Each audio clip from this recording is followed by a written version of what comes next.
Crazy calls me crazy. And who is this handsome stranger?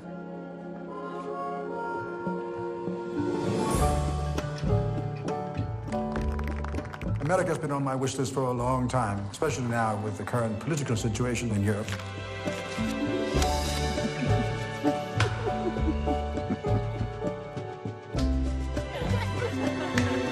Vi kan også bare læne os tilbage og lade Hitler tage Europa. Skal vi gøre det? Det er den danske neutralitetspolitik. Det er en balancegang.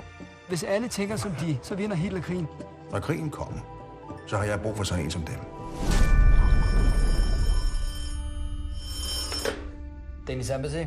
Can I have a comment from the Danish ambassador about the Nazi invasion of Denmark?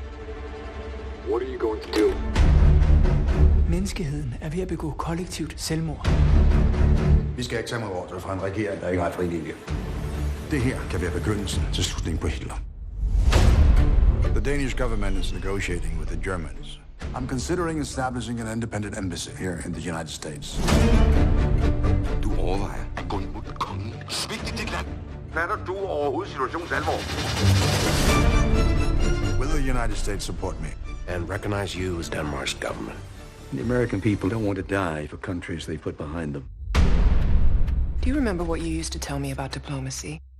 It's 50% information and 50% gambling. So, gamble.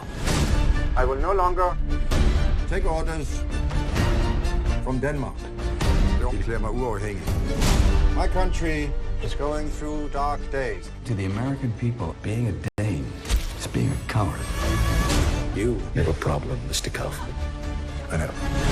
I will work for the re-establishment of a free Denmark. Det er vanvittigt. Jeg kan lide det. You are the king. And I know we shall succeed. Tror de virkelig, at jeg blev diplomat bare for at drikke champagne? Det ved jeg da ikke noget om. Det virker som om, de er blevet gode til det.